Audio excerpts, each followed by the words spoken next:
You're listening to the Unsung Podcast, where we talk about classic albums and decide if they deserve that distinction. And we also talk about some unsung classics in the hopes of bringing them to a new audience. And at the end of it all, we let you decide if we were right or wrong.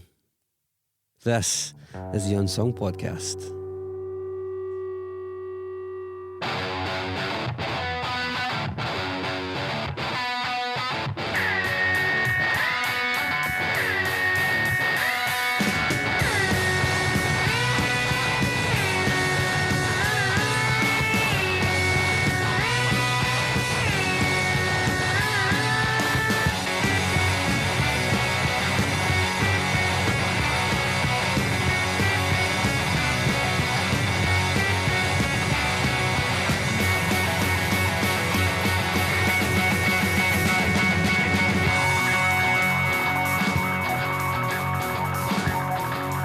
Hi and welcome to episode 9 of Unsung, where on this episode we're talking about the Low album, Trust. Now, before we get into this episode, just need to clear a little thing up, and that is what happened last week. Well, my metal fans, where are yous? You didn't turn out in numbers for this one. This is probably our lowest voting episode so far, but because of that, the public have decided that at the gates, Slaughter of the Soul does make it into a discography, so thank you very much to all of you who listened and to all of you who voted. Now let's crack on, where we talk about Trust by Low.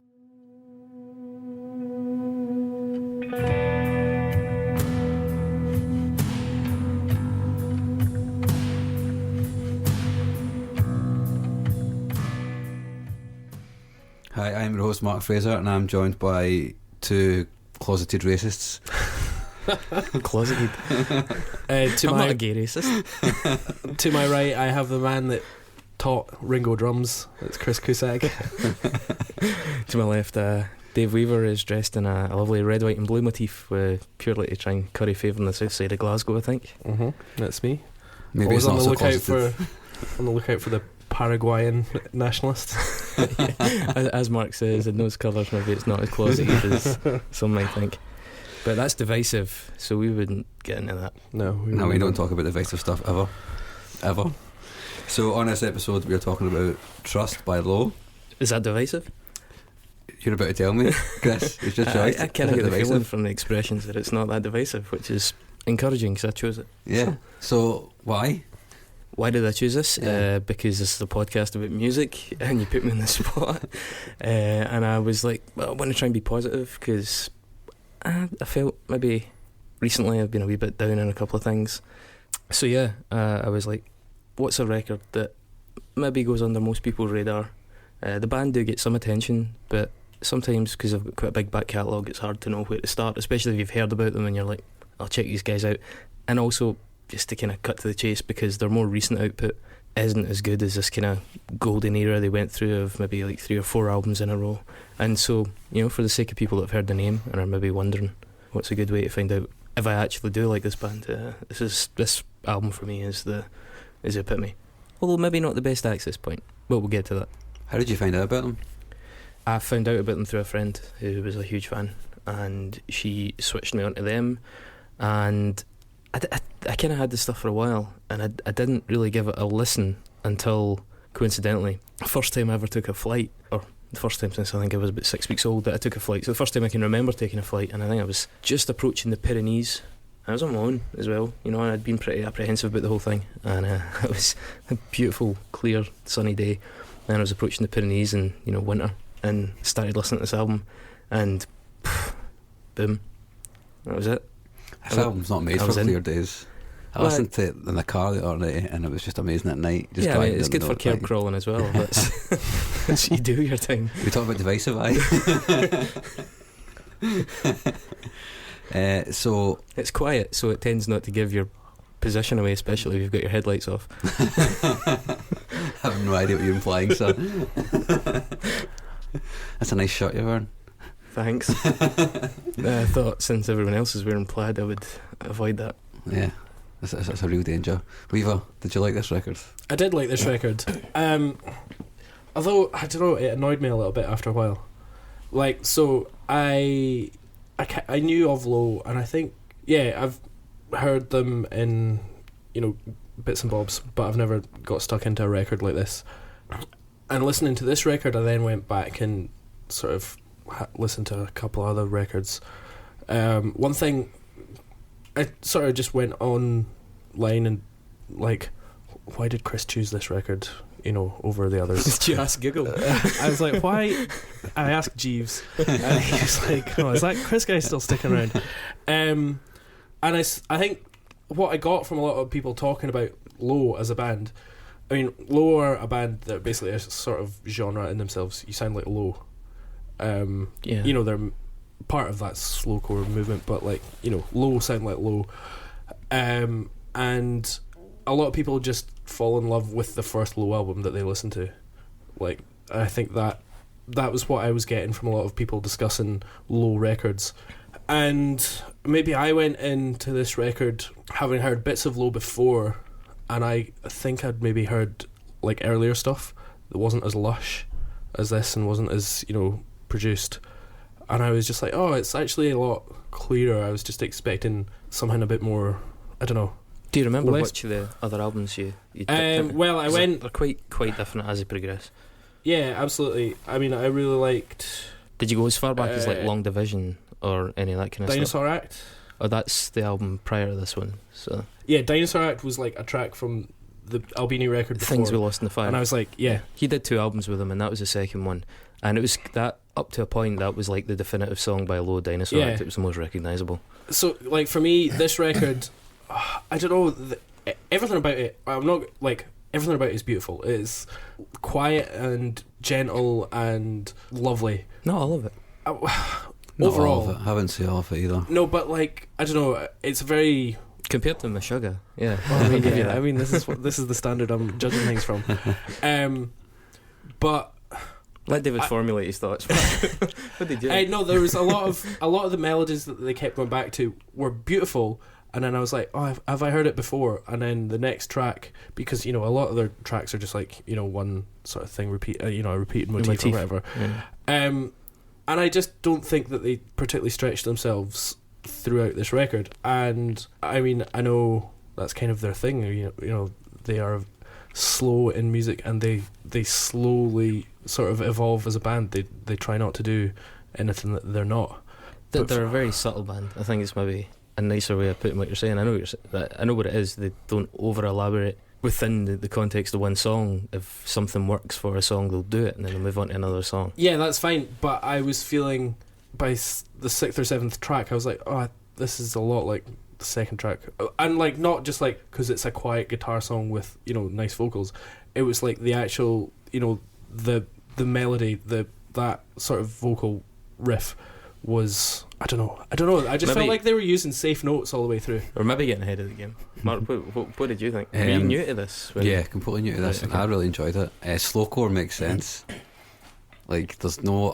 if I'd never heard this band without the word slowcore attached to it, I wouldn't really have been able to describe what it is, which is a daft thing to say because it's basically just kind of like indie music. They're not keen on that label. But it's definitely true. It's slow, and it does have elements of other corey stuff, not hardcore, obviously. You try to stand so still. As a band, like they're I mean, this didn't come out until 2002, and they'd been about since I think 93. Mm-hmm. They'd played noisier stuff prior to that, and they're kind of contrarians a wee bit. Alan Sparhawk in particular being like, it's himself, his wife Mimi Parker, and then a bass player. It was predominantly a guy called Zach Sally, and I'll kind of put the case forward that I think that was kind of their best period as well. Nothing against the new guy, but Alan, I think, is known as being a little bit, what's the word? I'm trying to have a euphemism for awkward sometimes.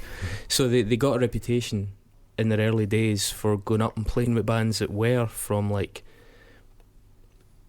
almost noise rock scenes, and bands that were sort of along the lines like Juno 44 and Slint and stuff like that, but they would go up and they would be deliberately quiet, and if the crowd was frustrated and talking, they would turn down.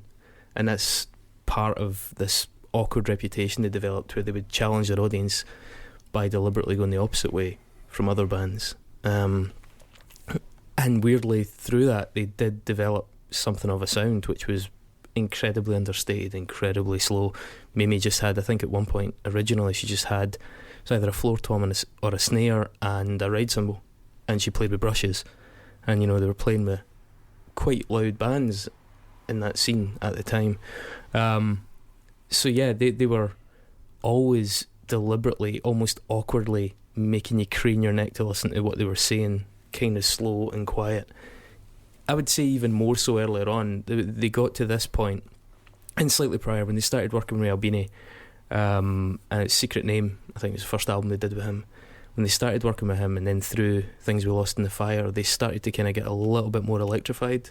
Well, they were an electric band, but they started to kind of, it was just a little bit more saturated, as he does. And then from this record, they really started to kind of bring in things like fuzz and distortion and stuff like that. But yeah, I mean, the slowcore label stuck early on, and even though a lot of their later music has drifted away from that stuff, it's probably at times folky. I mean, I think Alan Sparhawk's even commented about how he's done 10, 15, 20-minute wall of noise bits of music alongside a John Denver cover. You know, as they've gone on, they've got a lot of stuff that's just jangly, folky rock. I mean, there's a song in this called La La La Song. I actually really like that song. I've got to say, I think it's the worst song on the album, but it's also like incredibly twee and just almost like, I would like, it's almost like throwaway, I think, like kind of cheesy, country, poppy, folky nonsense. So they have kind of, yeah, they're quite a broad palette over the course of their career. I was really surprised by the slowness of it, if that makes sense. Like I wasn't expecting it to be. I wasn't expecting. It starts slow. It starts really slow. Yeah. Like Amazing Grace, yeah. Or yeah. That's how you sing Amazing Grace. Yeah. I wasn't expecting it to be the kind of music. I don't know. I had a preconception that it would just be like kind of like an indie band, which is obviously not true. I knew this girl when I was young.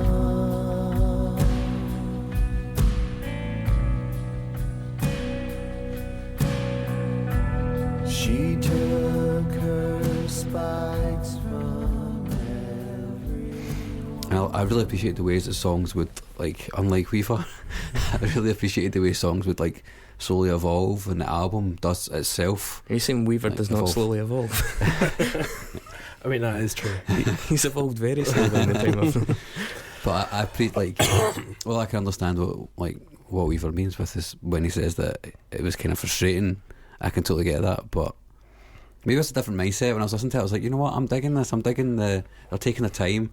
They're exploring where this idea can go. Yeah, but that's an interesting point, because much like those early gigs where they were turning down, they do almost antagonise you into going to their place to enjoy their music. You can't really just bang this on in between, you know, Weezer and Thibodeau or whatever. You know, you're like, even if you are listening to indie rock, it's like, no, you have to come to our place for this to make sense. And knowing Dave's normal playlists and the way they jump about, there's a good chance that like this coming in out the cold would really like. Yeah, I know, but I mean, you make me sound like I'm some sort of like, you know, I only listen to, you know, trance and then death metal or something. Like, you know, I love minimalist stuff, and I love, you know, like experimental, like I love listening to Philip Glass or, you know, or then going to Sun or something like that. We spoke about Joanna Newsom, didn't we? And, like, yeah, exactly. It's very kind of similar in vibe. But maybe it's just that this, I don't know. Maybe this is just too indie for me, and it's like trying to be extreme indie, and for me, it doesn't quite click. I mean, it sounds like I hate the album. I don't hate the album at all. I enjoyed it. Like, Time Is a Diamond, right? I was listening to, and I was like, oh, I mean, this sounds like it could be in the end of a perfect like indie movie, like a sad indie movie soundtrack. And I was like, I fucking hate sad indie movies. I was like, this is one of my favourite songs, so maybe my life's a sad indie movie. No, but it is. It was like I really like that song.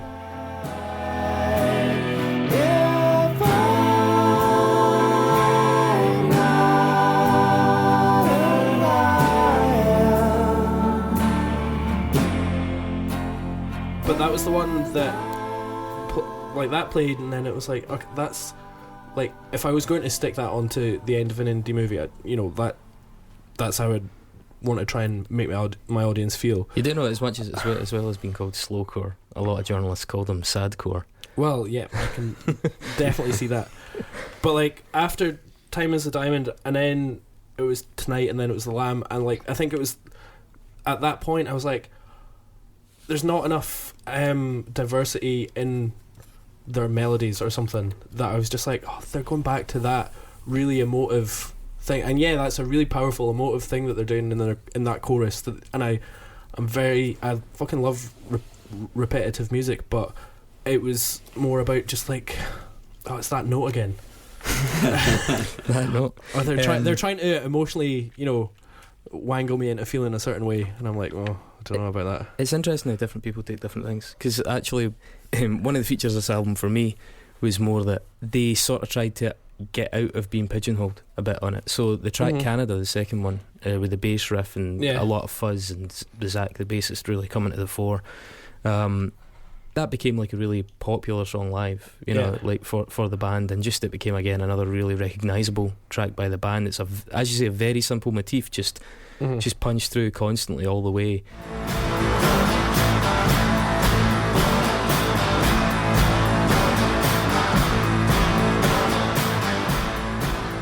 Because it's so different to the rest of the material, it does provide variety. And then again, I think it's track 8, Last Snowstorm of the Year, which genuinely is one of my favourite songs of all time. It's a big relief though when you hear it. So, but like, I mean, that's what it's supposed to do. And again, it's very saturated and almost like amateurishly recorded, but on purpose. The nights were so long, but we suffered the dark, and we wrote all those songs. They recorded this album themselves, but a guy called Chad Blake mixed it. Just mixed it, didn't do any of the engineering. But Chad Blake, he's done like Arctic Monkeys and U2 and all kinds of stuff like that, but this is obviously a while ago. I thought he did a great job in this, because these songs could, for me, have merged into a bit of a mush, but I thought there was enough distinction in the production methods of the bulk of the album to really distinguish between them. But I have been listening to it for a lot longer. I'm a lot more attuned to the nuances of track to track. But I mean, yeah, that's it. I mean, I'm very aware it's a very subtle record, and I've maybe listened to it through 5 or 6 times over 2 weeks, and then gone on to try and hear a couple more of their records. So it's not like, weirdly, the album that came after this is called The Great Destroyer, and that's almost an easier access point, as I was saying right back at the start. It's a little bit more direct. I think there's probably a wee bit more variety in the songs.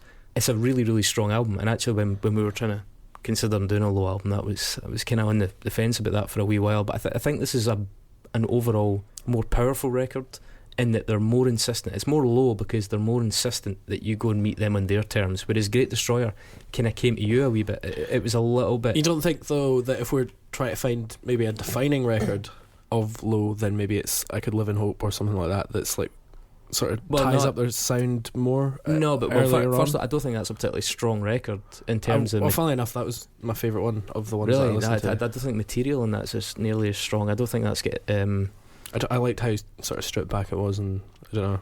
It's more of what I expected. It's from very low, them. I don't know. It's very them then. Yeah, but they're also, as I said, they then went on to do stuff that was a bit more folky and a bit more whimsical at times. Some of the later stuff. I hate whimsy. I think that's what I've discovered. I just can't be doing with whimsy. He doesn't call you back anymore. Whimsy's done that to a lot of folk. But in their later stuff, they became a bit more whimsical. Their later albums are a lot patchier. They've got again some amazing tracks on their later albums. There's an album called Come On, which is I think probably the standout album of their later stuff. But this album has little bits of both kind of eras, which I think is a truer depiction of the overall band. If we went too much towards Great Destroyer, it's a little bit too much later period. There's a little bit too much overproduction. Lower a band that have kind of, I think, struggled to find a balance with production. And again, when you're saying why is this for me a definitive one, early on it's very stripped back, very simple, very clean, like tonally very clean. With this was the first time where they really brought in the saturation and stuff, and I think Chad Blake gave them a level of reassurance to take those chances, and it worked really, really well. With Great Destroyer, they did it again, but I think some years listening to Great Destroyer, I find it almost too compressed and a little bit sticky in places. It's a bit weird sometimes with production. They then, through their run of later records, tried to kind of recapture the bravery of those decisions. They had an album called Drums and Guns. The songwriting on Drums and Guns is amazing, and the album, for me, is terrible because the way they delivered the songs on the album did no justice to the songs live. So there's one song in particular called Sandinista, and they basically, on the record version, pulled out almost all of the root notes. Like, they pulled out almost all of these root chords that help add the wistfulness to Alan's vocal. And it's a beautiful song when you see it live. There are videos of it on YouTube, and it is genuinely, I think, one of their better songs, if not one of their best songs. But on record, it's so boring. And that album, other than a song called I think If You Need a Murderer, other than that song, few of the songs on that album work. Even though, having seen them live on that tour and subsequently, that's a really well written album. So they've fought against production, trying not to be too boring, trying to be brave, sometimes just overdoing it, sometimes underdoing it. They've never quite found the balance of, here's the beauty of the song, let's not pull the guts out of the song, but let's also take a little bit of a chance with it and not just deliver it flat like they tended to do, I think, in their earlier stuff. Yeah. And you know Steve Albini's an engineer. He says this quite readily. He records what he hears. He isn't there to start adding and layering and really processing things. I don't think Steve Albini, had he done this album, could have made, for example, the song John Prine as totally bleak and ominous as it is, because there's some very simple songwriting, but it's ghostly. It's really haunting. There's a lot of atmospherics in it. There's a lot of like space. There's a lot of attention to the reverb. There's things like bells that have been added into the production that just give it's really doomy at points without any of the heavy distortion of doom. I mean, it's bleak at points, yet fragile. I made a place for children.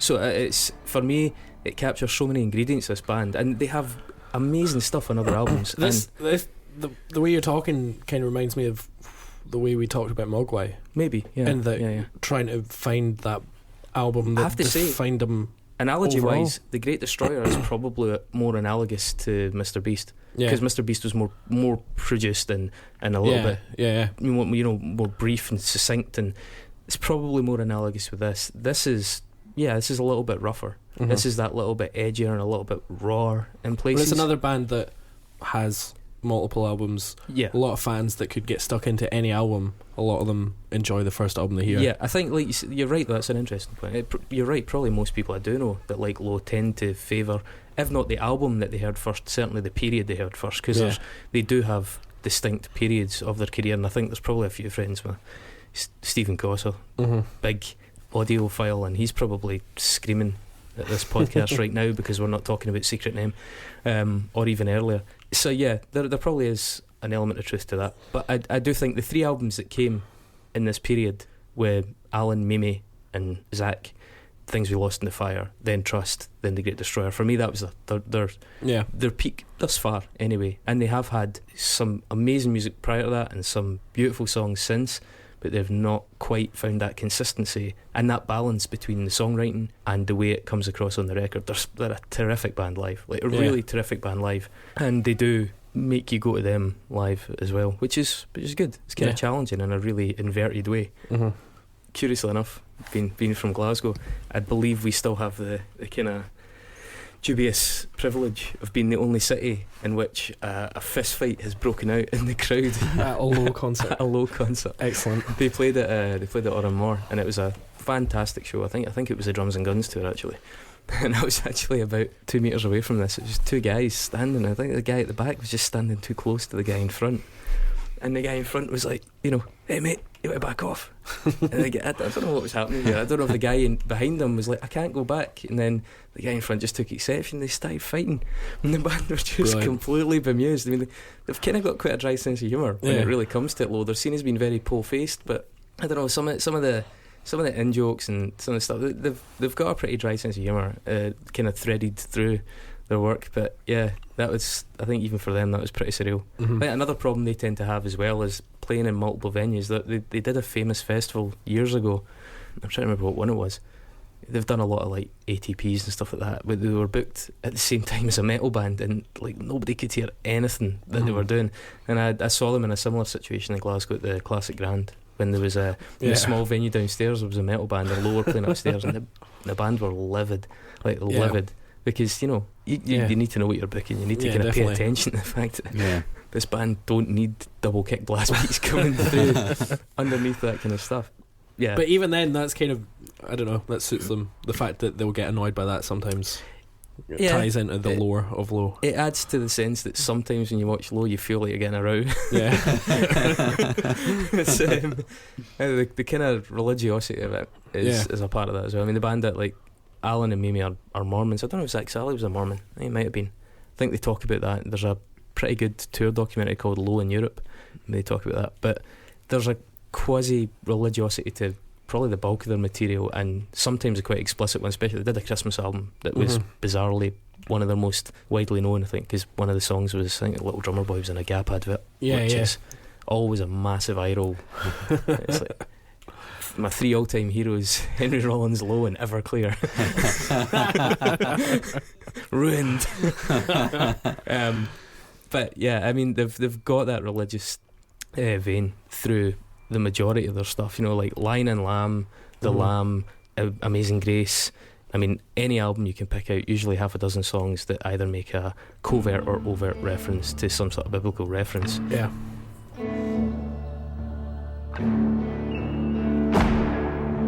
Take my name and feed my children. Did not put you off the band then, no? In a weird way, it makes some of the stuff for somebody of beliefs such as myself, it makes it a little bit unrelatable.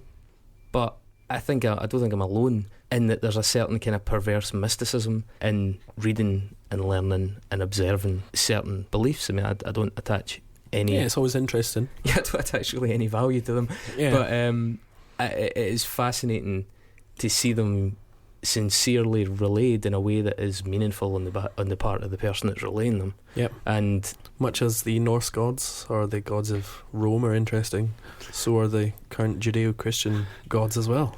And so one day shall be Star Wars. Exactly. Yeah, I mean, the religious aspect to it is, and it's distinct. I mean, Low are, it's usually in the first paragraph of most articles, Mormon band Low. Mormon band Low, yeah. Like the Killers.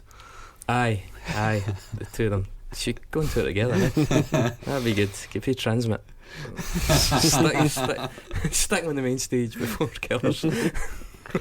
That would go well. How raging would the people be? This band are so quiet. I don't think that guy Flowers would be too raging. No, he's got a decent taste in music, actually. Does he? Just writes shit music. That's funny. It doesn't show. But yeah, Brandon Flowers, that's what it is. Yep. Yeah, I shouldn't know that. You shouldn't know. Completely wasted. The first album's a belter though, actually. Is it? The first Killers album's a great album. There you go, man. I must have listened to a different one. Yes, it's same. It's interesting you mention the religious thing, because you get bands that are religious bands and religion's very much the forefront, but you get bands that are also religious, and their mentions being religious, yeah, but they never really come it's across. not. They still kind of come across as being quite secular almost, if that makes sense in presentation. Are you talking about, is it Pod? POD. No, I was thinking more Punishable on death. Why do we always end up talking about new metal? Because I didn't bring it up. Because you're here. I was actually thinking more about As I Lay Dying. Oh yeah, who are a Christian metal band. Yep. Before he went mental and took all the steroids and tried to get his wife assassinated. Did he do a bad thing? Is this a true story? Yeah, man. So he's a massive bodybuilder dude, and he went mental. And Is this the vocalist? Yeah, he went online and tried to get somebody to assassinate his wife, but then oh yeah, on the dark web. Yeah, and then he went to jail. I did read that. Now he's in jail. I was just saw him in thinking EDC. like Chris Benoit, pure ghost Roided. hammer, roided brain of an 84-year-old Chris Parkinson's patient. Sorry. Not you, that Chris. Chris, just pretty much any Chris. It's a toss of a coin. It's good news or bad news. But you know what I mean? Though, like, there's a difference between like being a religious band in a religious way and like a sort of secular approach to music, if that makes sense. Yeah, Do you know what I mean? these guys are comfortable integrating it into their actual product as well. Mhm. You know, it's not just, you know, something that gets mentioned by the by.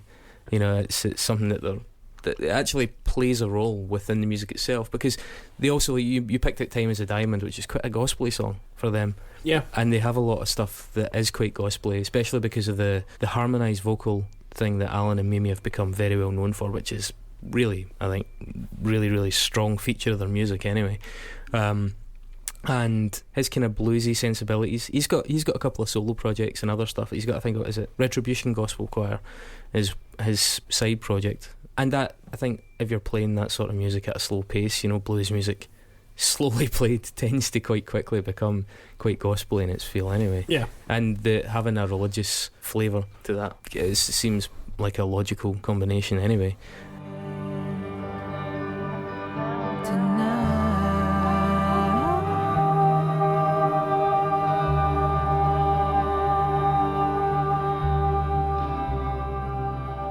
And there's a lot of other facets to their sound as well that meld well, like the ghostliness of it, the kind of ethereal nature of it, the sparseness of it. Yeah, there's a lot of space in there. Yeah, and which is nice. But I think also that kind of adds to that sort of like semi kind of the prayer psalm type vibe that some of the things they do conjure. You know, I don't know whether they do it on purpose or not, but it just seems to have been something that's evolved quite naturally within the material. It's not overbearing, I don't think. There's very, very few times in their records where they'll sing something so tediously religious that you're just like, right, come on, that's a bit much. I mean, the song Lion and Lamb, which is a really beautiful song. Lyrically, I thought that would be one that I would expect to maybe be a bit alienated by, but again, it's a phenomenal song. It was certainly the sense of space that I really enjoyed about it. Like, because I'm a punk guy, it's always like when I see a record that's over like 40 minutes long, I start to panic. This is an hour and 4 minutes, and it does feel like it, but in a good way. I never felt as though I was like, oh, can this just end, please? I never felt like that. I was like, fuck, I want to see where this goes. Well, see, just going back to something you said earlier, as much as, you know, slowcore, lowcore, they've come to depict it probably the best. It's not their invention necessarily. There's a lot of bands that came before them. There was bands in the 80s. There was a band called Bedhead. There was Codeine, who were like 89 through to the very early 90s, who have got some amazing stuff, like really, really good stuff. And a record called Barely Real, especially, which is just wonderful. And those were bands that before Low were really like very much of that sort of scene that we mentioned earlier on, the kind of June 44 thing, but were really testing people's limits with the space and the pace of the songs that they were playing.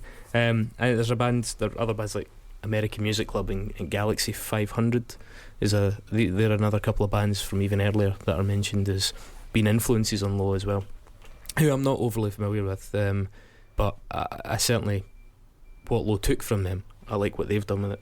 I find it much more enjoyable. So that kind of, as much as they deserve credit for really making that sound their own, it isn't just their sound. There are some very, very good purveyors of it, both before and since.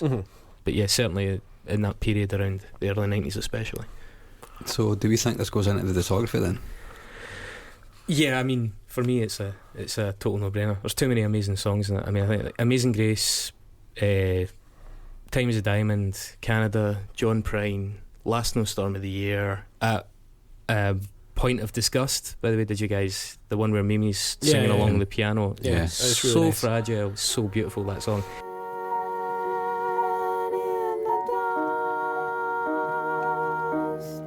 All the things we discuss.